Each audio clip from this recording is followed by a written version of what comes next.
Class, कैसे हैं आप सभी लोग। आशा करती हूँ कि आप सभी लोग बेहतर होंगे और मेरी क्लास को लगातार देख रहे होंगे।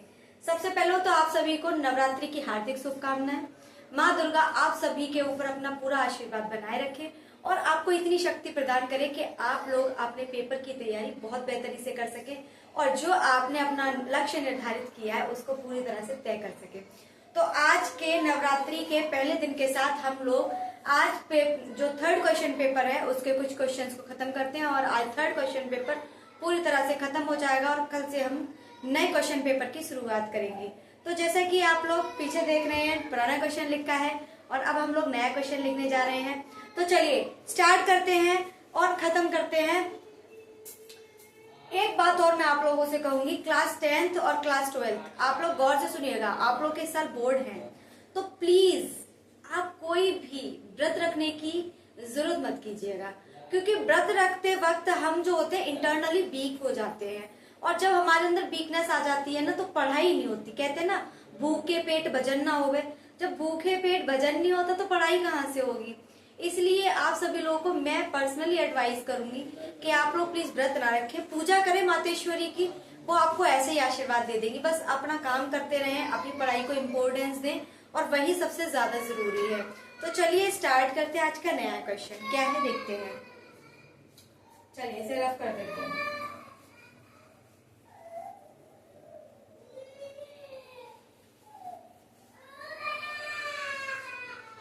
तो देखिए बच्चों, क्वेश्चन दे रखा है हमारा ये क्या क्वेश्चन है। 2x प्लस क्या है y बराबर 5, 3x प्लस क्या है 2y बराबर क्या है 8। हमसे कहा है x और y की वैल्यूज पता कीजिए। तो सबसे पहले कर लीजिए वीडियो को पॉज और हो जाइए शुरू इस क्वेश्चन को करने के लिए। तो करके देखिए आप लोग कि आपसे ये क्वेश्चन निकलता है। तो चलिए अब मैं आप लोगों को इस क्वेश्चन को सॉल्व कराती हूँ कि कैसे सॉल्व करना है। तो क्वेश्चन में हम लोग को दो इक्वेशन दे रखी है। तो सबसे पहले मैं क्या करूंगी, दोनों इक्वेशंस को एक साथ रख लूंगी। मैं काम करती हूँ, यहाँ पर y है और यहाँ पर भी y है, दोनों को सेम बना लेती हूँ। लेकिन यहाँ 2 है और यहाँ 1 है तो मैं यहाँ 2 का मल्टीप्लाई कर देती हूँ। जरा कीजिए 4x प्लस के है 2y इज इक्वल टू 10 और इसे वैसे का वैसा रखेंगे। चलिए ये minus minus minus minus plus minus cancel. 4 में से 3 गया 1x बराबर 10 में से 8 गया 2, यानी कि x की वैल्यू कितनी आ गई, 2 आ गई। जब x की वैल्यू 2 आ गई तो x की वैल्यू 2 को हम किसी भी एक इक्वेशन में पुट करके y की वैल्यू निकाल लेंगे। मान लो ये हमारी इक्वेशन फर्स्ट थी और ये इक्वेशन सेकंड थी, तो x का मान इक्वेशन 2 में रखने पर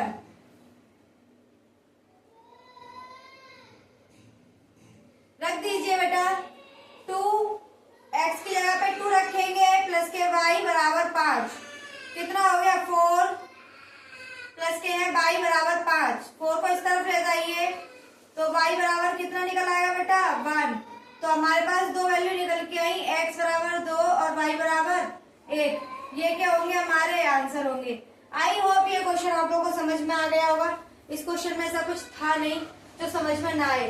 बेटा ये क्वेश्चन जो आपका 4 नंबर का क्वेश्चन है, देख लीजिए इस क्वेश्चन में क्या है जो 4 नंबर में दिया है। इसी तरह के क्वेश्चन आते हैं, कोई बहुत ज्यादा भयंकर क्वेश्चंस नहीं आते, कोई ज्यादा लेंथी नहीं आते हैं। चलिए अब नया क्वेश्चन शुरू करते हैं। चलिए इसे मैं हटा देती हूँ।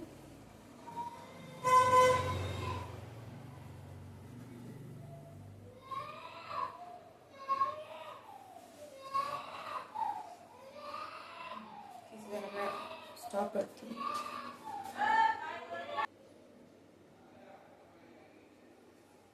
हाँ तो बच्चों देखिए हमको एक क्वेश्चन दे रखा है। एक ठोस एक शंकु के आकार है। एक ठोस एक शंकु के आकार का है। एक ठोस एक शंकु के आकार का है जो एक समान आधार त्रिज्या के अर्धगोले का वक्र पृष्ठ तथा शंकु के वक्र पृष्ठ समान हो तो शंकु की त्रिज्या और ऊंचाई का अनुपात ज्ञात कीजिए। देखिए उसने क्या बोला है,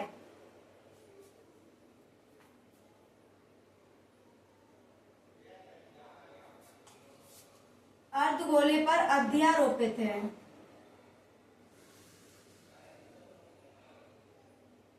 यदि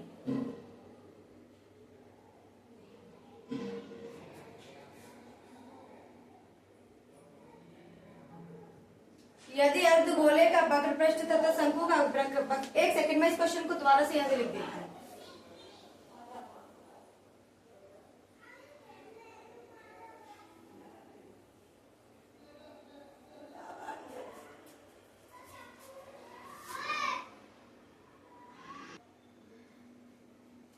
हाँ, तो क्वेश्चन दे रखा है, एक ठोस एक शंकु के आकार का है। एक ठोस किसके आकार का है बेटा? एक शंकु के आकार का है, जो एक समान आधार त्रिज्या के अर्धगोले पर अध्यारोपित है। उसने बोला है कि एक ठोस है जो शंकु के आकार का है। मान लीजिए ये शंकु है। शंकु बेटा आप लोगों ने देखा होगा, स्पेशली जो बच्चे टोपी लगाते हैं ना बर्थडे पे, वो क्या होती है? शंकु के आकार की होती है।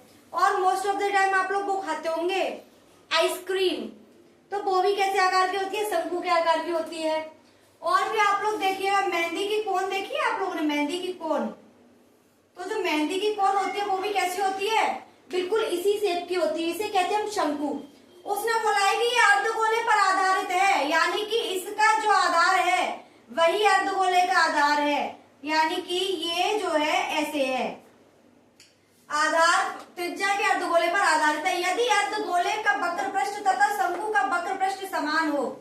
उसने बोला एक समान आधार त्रिज्या, आधार इसका भी समान है और इसका भी समान है, और आधार के साथ साथ इन दोनों की क्या समान है बच्चों? इन दोनों की समान है त्रिज्या। क्या समान है? त्रिज्या। ये क्या होती है? इसकी ऊंचाई, और ये होती है इसकी तिर्यक ऊंचाई।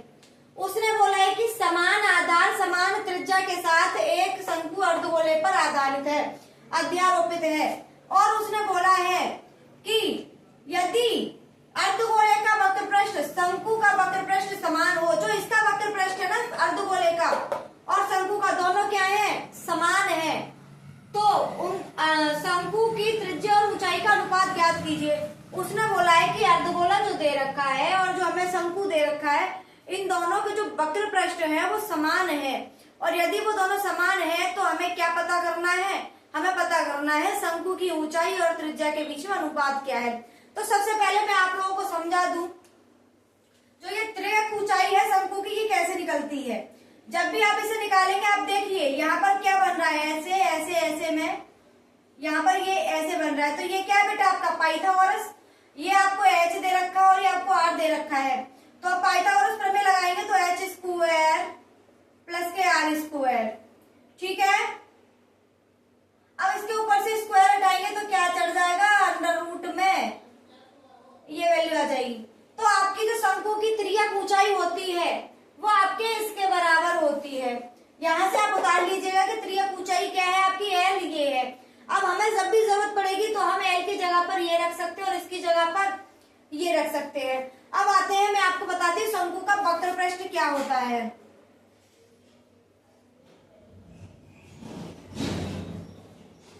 शंकु का वक्र पृष्ठ होता है पाई आर एल। क्या होता है? पाई आर एल।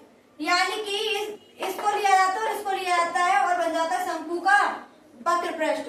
अर्धगोले का वक्र पृष्ठ बच्चों मैं आपको पहले भी बता चुकी हूँ, मैं इससे रिलेटेड पहले कई बार करा चुकी हूँ। अर्धगोले का वक्र पृष्ठ, अर्धगोले का जो वक्र पृष्ठ होता है वो होता है 2 पाई आर स्क्वायर। ये मैंने आप लोगों को पहले भी कराया था। तो चलिए, उसने बोला है कि ये दोनों वक्र पृष्ठ क्या है? एक दूसरे के समान है, दोनों के क्या है? बराबर है। तो पुट कर दीजिए, मैं इसे रफ कर रही हूँ। अब तो आपको समझ में आ गया होगा मुझे क्या करना है। तो वीडियो को पॉज कीजिए, क्वेश्चन को सॉल्व करने की कोशिश कीजिए, क्योंकि मैंने आपको सब कुछ समझा दिया है। अब आपको कुछ नहीं करना है, सिर्फ सॉल्यूशन निकालना है। तो चलिए, पहले मैं निकालती हूँ और मेरे साथ साथ आप लोग इसको फॉलो करें। तो देखिए, शंकु का वक्र पृष्ठ बराबर होगा अर्धगोले के वक्र पृष्ठ के।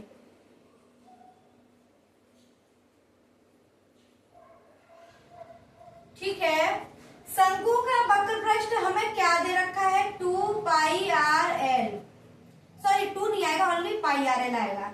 और अर्धगोले का वक्र पृष्ठ बच्चों मैंने आपको बताया 2 पाई आर स्क्वायर।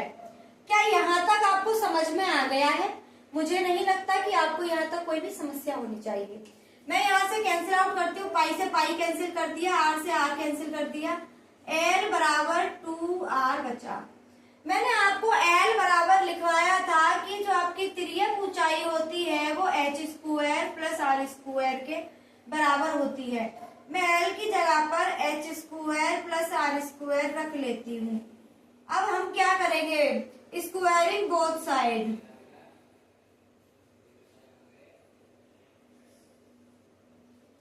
मैंने दोनों तरफ स्क्वायरिंग कर दी, यानी कि दोनों तरफ वर्ग कर दिया।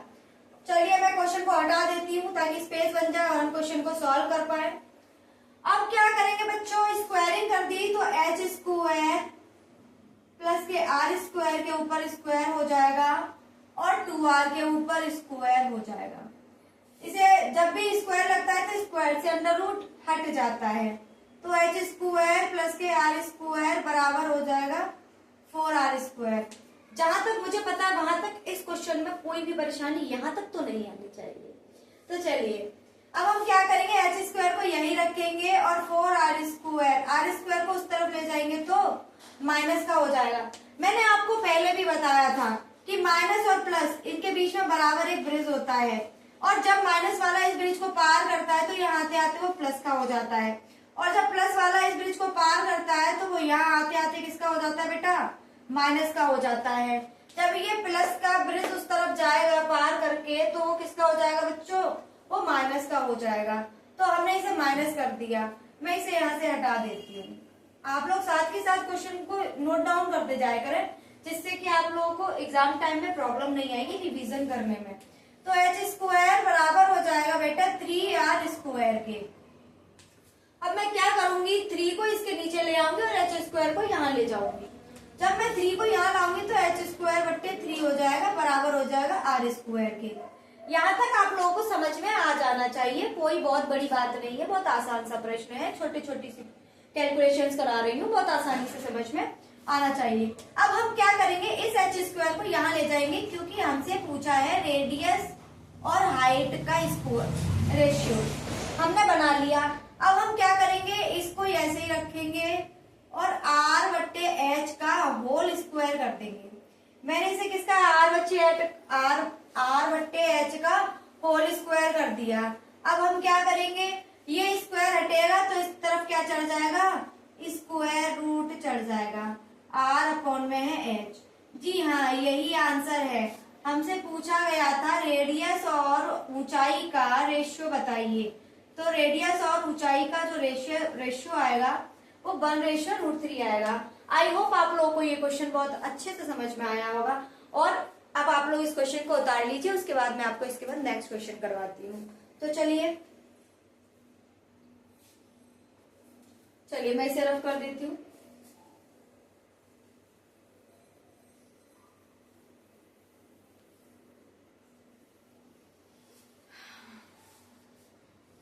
तो नेक्स्ट क्वेश्चन हमारा क्या है बच्चों,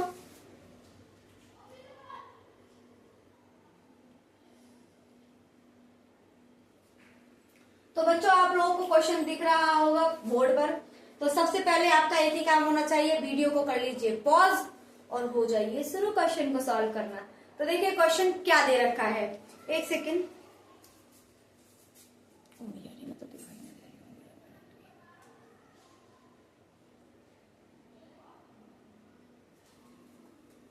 तो क्या दे रखा है, कुछ निश्चित संख्या के छात्रों में 300 सेब समान रूप से वितरित किए जाते हैं। यदि 10 छात्र और आ जाएं, तो प्रत्येक छात्र को मिलने वाली संख्या में 1 की कमी हो जाती है। छात्रों की संख्या ज्ञात कीजिए। एक बार आप लोग कोशिश कीजिए करने की, फिर मैं करा ही दूंगी, मैं तो खैर हूं ही यहाँ पर कराने के लिए। तो क्वेश्चन दे रखा है, कुछ निश्चित संख्या के छात्रों में 300 सेब समान रूप से वितरित किए जाते हैं। हमें ये नहीं बताया गया कि टोटल छात्र कितने हैं, सिर्फ हमें ये बताया है कि 300 सेब हैं जो कुछ लोगों में डिवाइड करने हैं। तो उन कुछ लोगों को हम मान लेते हैं, क्योंकि मैथ्स में एक चीज की हमें छूट है, कुछ भी मान लीजिए, तो हम मान लेते हैं। तो हमने माना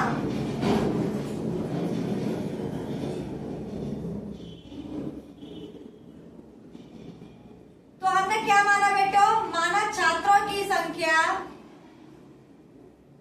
x है। हमने छात्रों की संख्या को ही x मान लिया। अब हमने छात्रों की संख्या को x मान लिया तो इन x लोगों में ही तो 300 सेब बांटे जा रहे होंगे।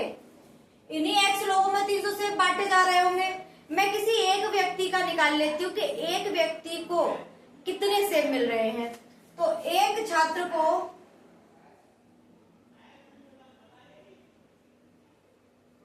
मिले सेब की संख्या, तो जो टोटल सेब है उसमें हम क्या करेंगे, टोटल x का डिवाइड लगा देंगे, एक का निकल आएगा। ठीक है। अब उसने बोला है कि यदि 10 छात्र और आ जाए तो प्रत्येक छात्र को मिलने वाली संख्या में एक की कमी हो जाती है।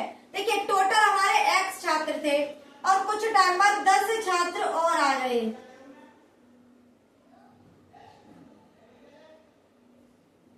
10 छात्र और आ गए तो हमारे टोटल कितने हो गए स्टूडेंट, x प्लस 10 हो गए। अब x प्लस 10 हो गए, अब इसमें भी हम एक छात्र का निकाल लेंगे। एक छात्र को सेब कितने मिले, तो सेब तो 300 ही है, छात्र ही तो बदल गए हैं। अब हमने दोनों का निकाल लिया। जब हमारे पास x थे तब कितना मिलेगा और जब हमारे पास x प्लस 10 है तब कितना मिलेगा। उसने बोला है कि आ जाए तो प्रत्येक छात्र को मिलने वाली संख्या में, यानी कि इसमें जो प्रत्येक छात्र को मिल रहे थे और जब एक और आ गए, 10 और आ गए, तो इसमें जो मिल रहे थे वो जो होते हैं एक की कमी आ जाती है। यानी कि जितने इसमें मिल रहे थे, जब 10 छात्र और आ जाते हैं तो इनमें मिलने वालों की संख्या में इसमें एक की कमी आ जाती है। तो चलिए इसको सॉल्व कैसे करेंगे, हटा दो इसे। मैं उसने बोला छात्रों की संख्या x की वैल्यू पता करनी है हमें, तो देखिए कैसे करेंगे। उसने बोला है कि जो हमें टोटल अभी एक छात्र को मिल रहा था उसमें जो अब दोबारा से जो 10 आए हैं उसमें मिलने वाली संख्या में एक की कमी आ जाती है। वो ये बोलना चाह रहा है, सॉरी एक की कमी आ जाती है। अब हम क्या करेंगे, इसको ले आएंगे इस तरह ले आइए इसको इस तरफ। 300 ओवर x माइनस के 300 x प्लस के 10 बराबर हो जाएगा 1 के। आशा करती हूँ कि आप लोगों को यहाँ तक कोई समस्या नहीं होनी चाहिए, बिल्कुल सही समझ में आना चाहिए। आगे देखिए कि अब क्या करना है हमें इसमें। तो आगे क्या करना है, मैंने ले लिया इनका एलसीएम। तो एलसीएम लिया मैंने x इंटू एक्स प्लस के 10। देखिए बच्चों जब भी आपको समझ में ना आए तो बस इसको छुपा लीजिए और इसको छुपा लीजिए, जो बचा है उसका मल्टीप्लाई इसके साथ कर दीजिए। मैं क्या करती हूँ, इन दोनों में से 300 को कॉमन ले लेती हूँ। 300 मैंने कॉमन ले लिए। अब क्या है, x प्लस 10 का 1 में मल्टीप्लाई करोगे तो x प्लस 10 हो जाएगा। माइनस लगाएंगे और 1 का मल्टीप्लाई x में करेंगे तो ये आ जाएगा। आपका बनेगा कुछ ऐसा, x से आप कर देंगे x को कैंसिल और 300 में 10 का कर देंगे मल्टीप्लाई। ठीक है, इसका मल्टीप्लाई कर लीजिए, एक्स स्क्वायर प्लस के है 10x is equal to 1। I hope यहाँ तक तो कोई समस्या नहीं होनी चाहिए, क्योंकि इसमें कुछ भी ऐसा नहीं है जो समझाने लायक हो। बच्चों वाली कैलकुलेशन है, समझ में आ गई होगी। तो ये आपका आ गया 3000 बट्टे एक्स स्क्वायर प्लस के 10x बराबर 1। जरा एक काम कीजिए, इसे इस तरफ ले जाइए, एक्स स्क्वायर प्लस के है 10x। अब मैंने क्या किया, इसको 3000 को भी मैं उस तरफ ले गई और जैसा कि मैं आपको बता चुकी हूँ कि प्लस की संख्या बराबर के उस तरफ जाकर किसकी हो जाती है बच्चों, माइनस की हो जाती है। अब हमारे पास एक फैक्टर आ गया। मैंने आपको फैक्टर पहले भी सॉल्व करवाया है और आप लोगों को ये फैक्टर बहुत आसानी से सॉल्व करना आना चाहिए। सबसे पहले हम क्या करते हैं, यही सॉल्व कर लेती हूँ। X square plus 10x minus के 3000 बराबर होगा 0 के। हम क्या करते हैं, जो एक्स स्क्वायर के साथ मल्टीपल होता है और जो हमारा c होता है उन दोनों का मल्टीप्लाई कर लेते हैं। जी हमने कर लिया मल्टीप्लाई। अब हम किन्हीं दो संख्याओं को लेंगे जिनका मल्टीप्लाई करने पर हमें ये प्राप्त हो और उनको जोड़ने या घटाने पर हमें बीच वाली संख्या प्राप्त हो जाए। अगर कोई 2 डिजिट ऐसा कर पा रहे हैं तो हम बिल्कुल सही राह में जा रहे हैं। तो हम 3000 का जरा मैं 50 और 60 करके देख लूं, 2 0 तो ये आ गए और 30, यानी कि मैं इसके साथ ये खेल खेल सकती हूँ। मैंने अगर 60 में से 50 घटा दिया तो मेरा 10 आ जाएगा, वो भी किसका, प्लस का। तो तो चलिए इसको सॉल्व कर लेते हैं। मैं इसकी जगह पर एक्स स्क्वायर प्लस इसकी जगह पर 60 माइनस 50 लिख सकती हूँ बच्चों। जी मैंने लिख दिया। अब मैं क्या करूंगी, अंदर मल्टीप्लाई कर लूंगी। प्लस के है 60x माइनस के है 50x माइनस के है 3000 बराबर होगा 0 के। बच्चों इन दोनों में क्या कॉमन है, तो इन दोनों में आपका मैं यहाँ से हटा ही देती हूँ, वैसे भी स्पेस कम हो रहा है।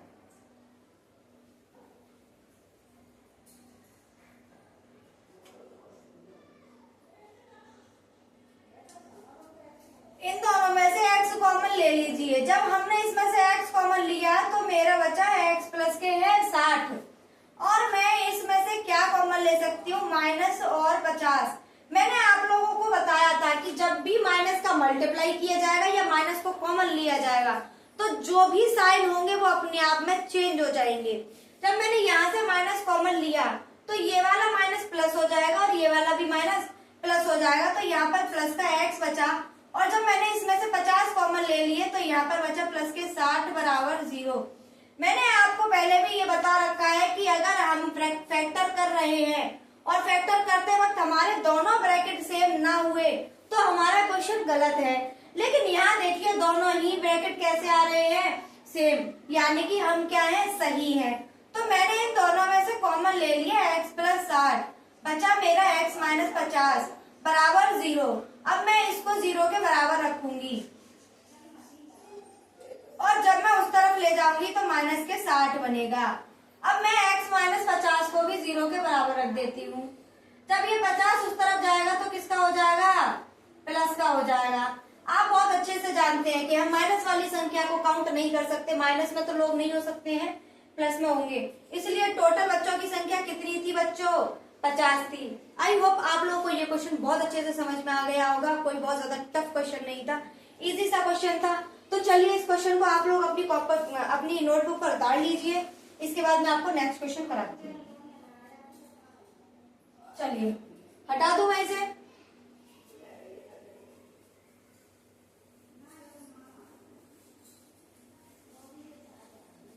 हाँ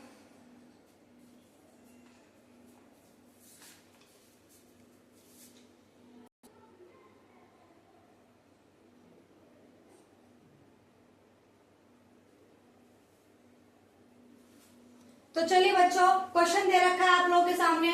एक समबाहु त्रिभुज में सिद्ध कीजिए कि एक भुजा के वर्ग का 3 गुना इसके किसी एक ऊंचाई के वर्ग के 4 गुने के बराबर होता है।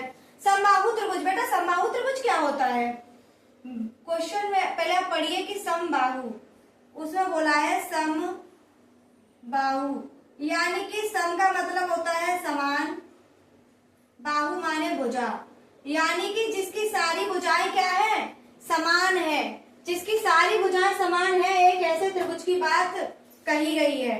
तो इस त्रिभुज के सारी की सारी भुजाएं क्या होंगी, समान। ये इसके बराबर होगी और ये इसके बराबर, यानी कि तीनों क्या होंगी, आपस में बराबर। मैंने यहाँ पर एक लंब खींच लिया, A B C D। उसने बोला है वर्ग का 3 गुना इसके किसी एक ऊंचाई के वर्ग के 4 गुने के बराबर होगा। तो हमको दे रखा है क्या, यह एक समबाहु त्रिभुज है और दिया है ट्राइंगल ABC, समबाहु त्रिभुज है और AD जो है परपेंडिकुलर होगा BC पर। हमें सिद्ध क्या करना है बच्चों,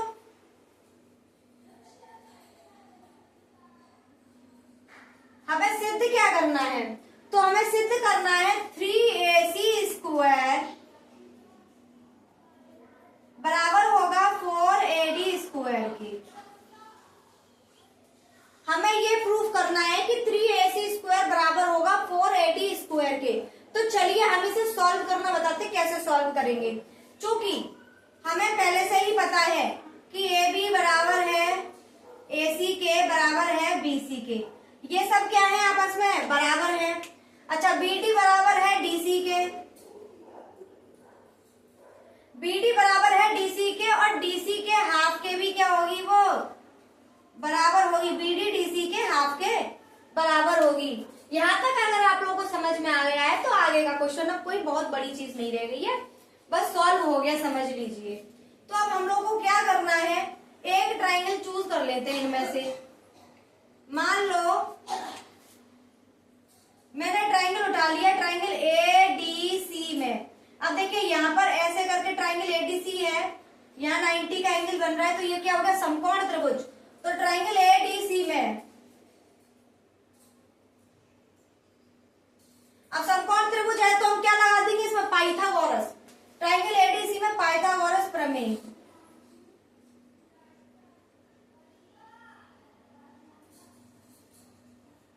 लगाने पर, तो लगा दीजिए बच्चों। सबसे पहले ये लंब हो जाएगा, ये आधार हो जाएगा और ये कर्ण हो जाएगा। लगा दीजिए एडी का स्क्वायर प्लस डीसी का स्क्वायर बराबर हो जाएगा एसी का स्क्वायर। यहां तक तो कोई समस्या नहीं आनी चाहिए, ये तो मैं आप लोगों को कई दिनों से करा रही हूँ पाइथागोरस प्रमेय कैसे लगाई जाती है, तो यहाँ तक आप लोगों को समझ में आ गया होगा। एडी को मैं ऐसे का ऐसा रखती हूँ क्योंकि एडी का तो मुझे यूज करना है। क्या मैं डीसी को dc/2 लिख सकती हूँ, डीसी को dc/2 लिख सकती हूँ, लिख दीजिए।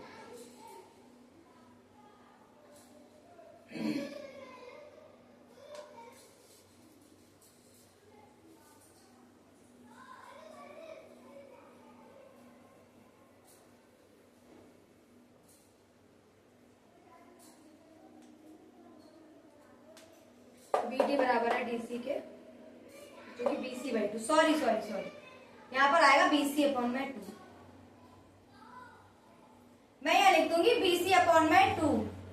चलिए अब ये इसके आधे के बराबर है, इसका होल स्क्वायर कर लीजिए। AD स्क्वायर प्लस के हैं BC का स्क्वायर अपॉन में है 4 बराबर होगा AC के स्क्वायर के। अब मैं क्या BC को, देखिए BC जो भुजा है वो AC और AB दोनों के बराबर है, तो मैं BC को AC लिख सकती हूँ। मैंने BC को AC लिख लिया। अब मैं इस वाली संख्या को उठाकर उस तरफ ले जा रही हूँ, चलिए ले जाइए उठाकर। जैसा कि मैं बता चुकी हूँ प्लस की संख्या उधर जाएगी तो किसकी हो जाएगी, माइनस की हो जाएगी। AC स्क्वायर माइनस के AC स्क्वायर अपॉन में है 4। इसे सॉल्व कर लीजिए बच्चों। 4AC स्क्वायर माइनस के AC स्क्वायर बराबर होगा AD स्क्वायर के। तो AD स्क्वायर ऐसे का ऐसा, 4AC स्क्वायर में से AC स्क्वायर गया तो 3AC स्क्वायर अपॉन में 4। अब हम यहाँ पर क्या कर देंगे, क्रॉस मल्टीप्लाई, इसको उस तरफ ले जाइए तो यहाँ पर आ जाएगा 4AD स्क्वायर बराबर हो जाएगा 3AC स्क्वायर। जी हाँ, हमें यही प्रूव करना था, अतः सिद्ध होता है।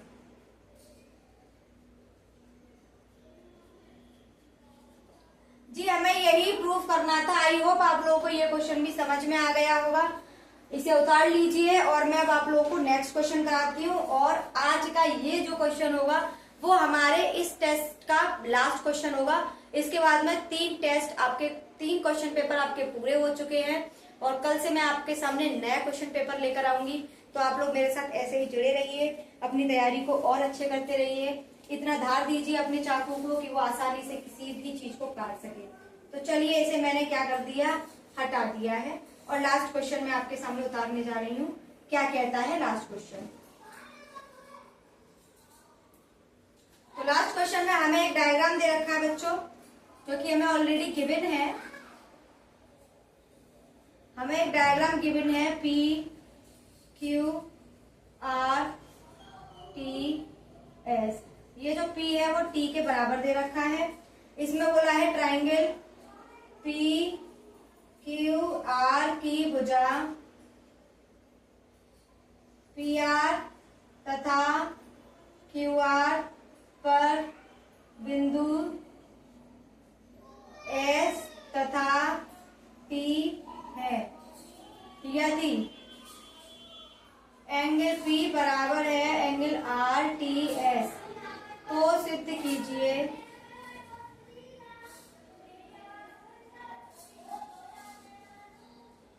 ट्राइंगल PRQ सर्वांग सम होगा RTS के। तो चलिए हम लोग प्रूफ कर देते हैं फटाफट से। तो सबसे पहले हम लोग क्या करेंगे बच्चों, हम दोनों दो ट्राइंगल दे रखे हैं, हमें बोल रखा है एंगल पी जो है वो एंगल एस या ऐसे बोल दीजिए आर टी एस के क्या है बराबर है। तो हमें ये दो ट्राइंगल में ही बात करनी है, तो हम दोनों ट्राइंगल को उठा लेंगे। तो ट्राइंगल पी आर क्यूब तथा ट्राइंगल आर टी एस में, तो चलिए बच्चों यहाँ पे देखिए ट्राइंगल पी आर क्यूब और ट्राइंगल आर टी एस में एंगल आर क्या है, दोनों तरफ इक्वल है, तो एंगल आर बराबर है एंगल आर के।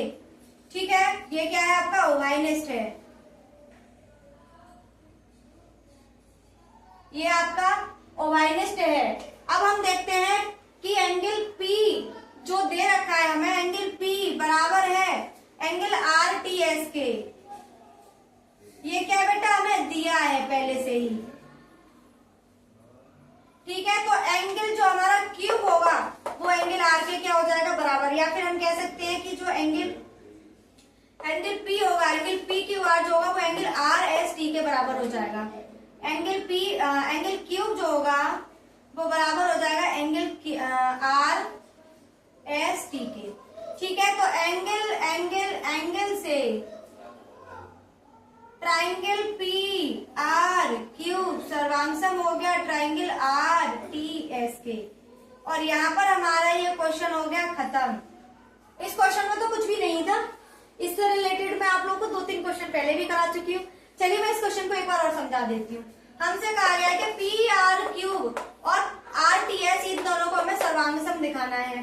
तो एंगल पी और एंगल टी तो हमको दे ही रखा है, ये तो हमने वो ले लिया, और एंगल आर इस वाले ट्राइंगल में भी था और इस वाले ट्राइंगल में भी था, तो ये क्या हो गया ओवाइनिस्ट हो गया। जब दो एंगल बराबर हो चुके हैं तो तीसरा एंगल भी बराबर खुद ब खुद हो जाएगा, तो एंगल क्यू बराबर हो जाएगा एंगल एस के। जब ये तीनों ही एंगल बराबर होगा तो एंगल से हमारे जो ये दोनों ट्राइंगल हैं वो हो चुके हैं सर्वांगसम। तो आई होप आप लोगों को ये क्लास बहुत अच्छे से समझ में आई होगी और आप लोग मेरी क्लास को लगातार एंजॉय कर रहे होंगे। ये और आज मैं यहीं पर विराम ले रही हूँ। आप लोगों को नवरात्रि की हार्दिक शुभकामनाएं। आप लोग अच्छे से पूजा कीजिए और पूजा के साथ साथ पढ़ाई करते रहिए। व्रत ना रखें तो बेहतर है, क्योंकि व्रत रखने से आप लोगों के अंदर वीकनेस आएगी और वीकनेस आने की वजह से पढ़ाई में बहुत ज्यादा डिस्टर्बेंस क्रिएट हो जाएगा। और 9 दिन मायने रखते हैं, आपकी पढ़ाई छूटनी नहीं चाहिए। अपनी पढ़ाई लगातार करते रहिए, पेपरों के लिए तैयार हो जाइए और पेपरों को बहुत अच्छे से देकर आइए। तो माँ दुर्गा आप लोगों के ऊपर अपना आशीर्वाद बनाए रखे। आप सभी का बहुत बहुत धन्यवाद।